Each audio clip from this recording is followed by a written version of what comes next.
Bowring ಆಸ್ಪತ್ರೆಯ ಗೋಡೆ ಕುಸಿದು ಆದಂತಹ ದುರಂತ ಪ್ರಕರಣಕ್ಕೆ ಸಂಬಂಧಪಟ್ಟಂತೆ ಆ ಗುತ್ತಿಗೆದಾರ ಕಂಪನಿಯ ವಿರುದ್ಧ ಎಫ್ಐಆರ್ ದಾಖಲಾಗಿದೆ ಎನ್ನುವಂಥ ಮಾಹಿತಿ ಲಭ್ಯವಾಗ್ತಾ ಇದೆ. ಆರೋಗ್ಯ ಇಲಾಖೆ ಎಂಜಿನಿಯರ್ ಕೊಟ್ಟಂತಹ ದೂರಿನ ಆಧಾರದಲ್ಲಿ ಈ ಕ್ರಮಕ್ಕೆ ಮುಂದಾಗಲಾಗಿದೆ. ಗೋಡೆ ಕುಸಿದು 7 ಮಂದಿ ಸಾವನ್ನಪ್ಪಿದಂತಹ ಪ್ರಕರಣ ಇದು. ಬೌರಿಂಗ್ ಆಸ್ಪತ್ರೆಯ ಗೋಡೆ ಕುಸಿದು ಆದಂತಹ ದುರಂತ ಇದು. ಬಹಳ ದೊಡ್ಡ ಮಳೆ ಬಂತು, ಆ ಸಂದರ್ಭದಲ್ಲಿ ಆಗಿರುವಂತಹ ದುರಂತ ಇದು. ಇದಕ್ಕೆ ಸಂಬಂಧಪಟ್ಟಂತೆ ಆರೋಗ್ಯ ಇಲಾಖೆ ಎಂಜಿನಿಯರ್ ದೂರನ್ನು ಕೊಟ್ಟಿದ್ರು. ಇದಕ್ಕೆ ಸಂಬಂಧಪಟ್ಟಂತೆ ಅದರ ಆಧಾರದಲ್ಲೇ ಗುತ್ತಿಗೆದಾರ ಕಂಪನಿಯ ವಿರುದ್ಧ ದಾಖಲಾಗಿರುವಂತಹ ಎಫ್ಐಆರ್ ಕಮರ್ಷಿಯಲ್ ಸ್ಟ್ರೀಟ್ ಪೊಲೀಸ್ ಠಾಣೆಯಲ್ಲಿ ದಾಖಲಾಗಿದೆ. ಎಫ್ಐಆರ್ ಚೆನ್ನೈ ಮೂಲದ ASR ಟ್ರೇಡರ್ಸ್ ವಿರುದ್ಧ ದಾಖಲಾಗಿರುವಂತಹ ಪ್ರಕರಣ ಇದು.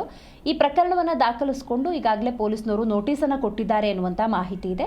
ಜೊತೆಗೆ ಕ್ರಿಮಿನಲ್ ಮೊಕದ್ದಮೆ ಹೂಡುವಂತೆ ಸರ್ಕಾರದ ಮುಖ್ಯ ಕಾರ್ಯದರ್ಶಿ ನಿರ್ದೇಶನವನ್ನು ಹೊರಡಿಸಿದ್ದಾರೆ.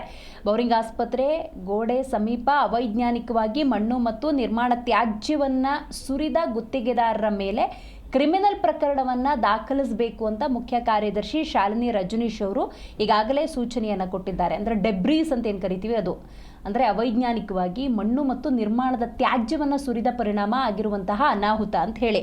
ಬೌರಿಂಗ್ ಆಸ್ಪತ್ರೆಯ ಗೋಡೆ ಏಪ್ರಿಲ್ 29ರಂದು ಕುಸಿದು 7 ಮಂದಿ ಸಾವಿಗೀಡಾಗಿರ್ತಾರೆ.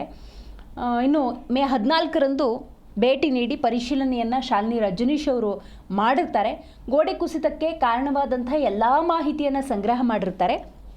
ಇದೆಲ್ಲದರ ಆಧಾರದಲ್ಲಿ ಇದೀಗ ನೋಡಿ ಆ ಮಣ್ಣು ಮತ್ತು ನಿರ್ಮಾಣ ತ್ಯಾಜ್ಯವನ್ನು ಅಲ್ಲಿ ಸುರಿದ ಪರಿಣಾಮ ಆಗಿರುವಂಥ ದುರಂತ ಅನ್ನುವಂತಹ ಆಧಾರದಲ್ಲಿ ಈಗ ಕೊಟ್ಟಿರುವಂತಹ ನೋಟಿಸ್ ಇದು. ಗೋಡೆಯ ಸಮೀಪವೇ, ಆ ಗೋಡೆ ಏನು ಕುಸಿತು ಅದರ ಸಮೀಪವೇ 3600 ಕ್ಯೂಬಿಕ್ ಮೀಟರ್ ತ್ಯಾಜ್ಯ ಮತ್ತು ಮಣ್ಣನ್ನು ಅವೈಜ್ಞಾನಿಕವಾಗಿ ಸುರಿಯಲಾಗಿತ್ತು. ಇದರ ಒತ್ತಡ ಹೆಚ್ಚಾಗಿದ್ದರಿಂದಾಗಿ ಗೋಡೆ ಕುಸಿದಿದೆ ಅನ್ನುವಂತಹ ವರದಿ ಲಭ್ಯವಾಗಿದೆ. ಈ ನಿಟ್ಟಿನಲ್ಲಿ ಕೊಟ್ಟಿರುವಂತಹ ನೋಟಿಸ್ ಅದು.